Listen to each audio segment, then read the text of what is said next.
গ্রামে হঠাৎ করে প্রচণ্ড খরা, কোথায় কোনো পানির চিহ্ন নেই। গ্রামের চাষির জমিগুলো শুকিয়ে গিয়েছে, পানির অভাবে চাষ করা যাচ্ছে না।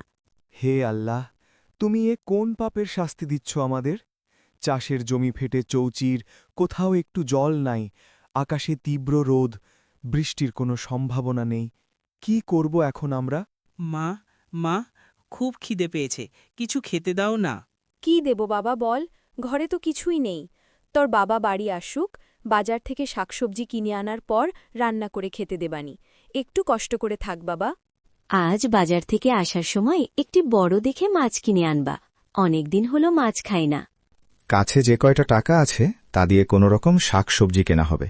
মাছ কেনার মতো অত টাকা তো আমার কাছে নেই। ছেলেটা অনেক দিন ধরে বায়না করছে একটা নতুন জামা কেনার জন্য। একটা ছেঁড়া জামা গায়ে দিয়ে রোজ স্কুলে যায়। দেখি মহাজনের কাছে যেয়ে কিছু টাকা পাই কি। সামনে তো ধান চাষের সময় চলে আসছে, বীজ কিনতে হবে, সার কিনতে হবে। আবার মহাজনের কাছ থেকে সুদে টাকা নেবে? ফসল বেচে যে কয়টা টাকা হয় সব তো চলে যায় মহাজনের কাছে। এছাড়া তো আর আমাদের কোনো রাস্তা নেই। আচ্ছা, তুমি বাজারে থলেটা দাও, অনেক বেলা হয়ে গিয়েছে। বাবা, আমায় নিয়ে চলো না বাজারে, অনেক দিন হলো বাজারে যাই না। আচ্ছা চলো, কিন্তু কোনো জিনিস দেখে নেয়ার জন্য বায়না করবে না। এই বলে বাবা এবং ছেলে বাজারের উদ্দেশ্যে রওনা হল।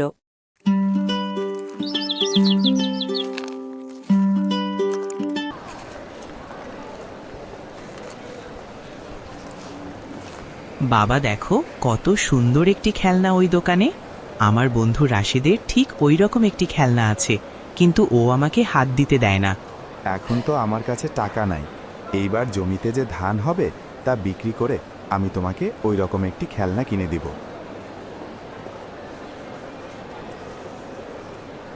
আজ বাজারে অনেক খারাপ লাগছিল।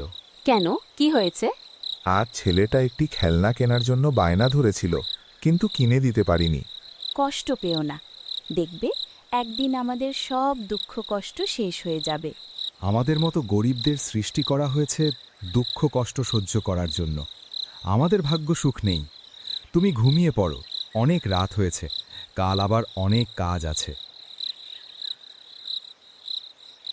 হায় হায়, ফসলের ক্ষেত শুকিয়ে চৌচিল, জমিদারের খাজনা দিব কি করে, আর বউ বাচ্চার মুখে কি করে দুবেলা দুমুঠো খাবার তুলে দিব। আরে ফজুমিয়া, তুমি কাঁদছ কেন? কি হয়েছে? সবকিছু ঠিক আছে তো? করিম ভাই, তুমি তো জানো আমার একখণ্ড জমি, এতেই চাষ করে কোনো রকম খেয়ে পড়ে বেঁচে আছি। কিন্তু এই বছর অনাবৃষ্টির কারণে কোনো ফসল চাষ করতে পারিনি। এদিকে জমিদারের কাছ থেকে সুদে টাকা নিয়েছিলাম চাষ করার জন্য। এখন কি করে জমিদারের টাকা পরিশোধ করব, কিছু বুঝতে পারছি না। আর বলো না ভাই, তোমার একার সমস্যা নয় এটা, আমাদের পুরো গ্রামবাসীর সমস্যা। আমাদের কারোরই কোনো ফসল ফলেনি। তুমি চিন্তা করো না, আজ বিকালে গ্রাম প্রধানের কাছে চলো, উনি খুবই ভালো মানুষ, যদি কোনো বুদ্ধি দিতে পারে। তাই চলো, সবাই মিলে গ্রাম প্রধানের কাছে যাই। তোদের সবার কথা তো বুঝলাম, কিন্তু আমি কি করতে পারি বল? আমি তো আর জমিদার নয়। আমি তোদের হয়ে জমিদারের কাছে সুপারিশ করতে পারি, কিন্তু মনে হয় না জমিদার আমার কথা শুনবে।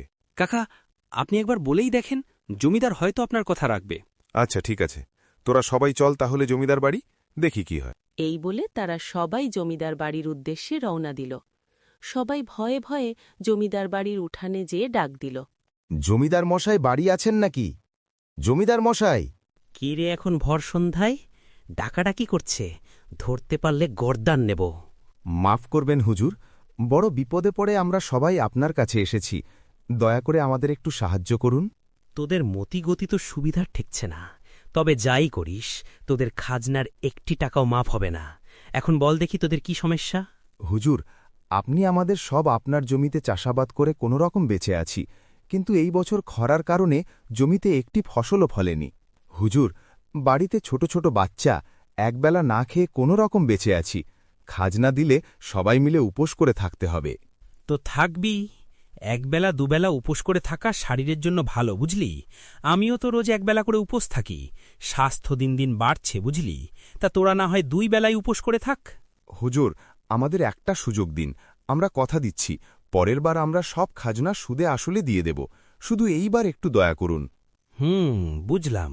এটাই তো সুযোগ এদের কাছ থেকে সুদের পরিমাণ বেশি নেয়ার। আচ্ছা, ঠিক আছে, তোদের কথা আমি রাখলাম, কিন্তু পরের বার খাজনা দ্বিগুণ বাড়িয়ে দিতে হবে। কোনো কথা বলতে পারবি না। আচ্ছা হুজুর, তাই হবে। আমরা সবাই আপনার কথায় রাজি। আচ্ছা, ঠিক আছে, ঠিক আছে, এখন তোরা সবাই যা তাহলে। আমার এখন অনেক কাজ। হুজুরের বুদ্ধির লাজবাব, লাজবাব। সুযোগে খাজনা দ্বিগুণ বাড়িয়ে নিলেন। কি বুদ্ধি আপনার! এখন ওরা যদি সঠিক সময়ে খাজনা না দিতে পারে, তাহলে ওদের সবার জমি জায়গা আমার নামে করে নিব। সবাই মিলে তো জমিদারের কথায় রাজি হলে, এখন এত খাজনা দিবি কি করে? এ কথা কি কেউ ভেবে দেখেছ? এখন এসব ভাবাভাবির সময় নাই। সবাই মিলে কিছু টাকা দিয়ে গ্রামে একটা সেচের মেশিনের ব্যবস্থা করতে হবে। একদম ঠিক কথা বলেছেন কাকা। এখন এছাড়া আমাদের আর কোনো উপায় নাই। সবাই মিলে এখন টাকা জোগাড় করে একটা পানি সেচ দেওয়ার জন্য শহর থেকে মেশিন কিনে আনতে হবে। তাহলে তোরা সবাই মিলে টাকা জোগাড় করে রাতে আমার বাড়ি নিয়ে আসিস। আমি কালকে শহরের উদ্দেশ্য বেরিয়ে পড়ব। আচ্ছা, ঠিক আছে কাকা, আমরা সবাই রাতে আপনার বাড়ি টাকা নিয়ে আসব। এখন যে যার বাড়ি যায়।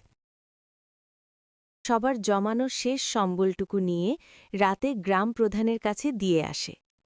একদিন পর গ্রামের শহর থেকে ইঞ্জিনিয়ার এসে পরীক্ষা নিরীক্ষা করে সেচ দেওয়ার জন্য একটি মেশিন প্রতিস্থাপন করে দিয়ে যায়।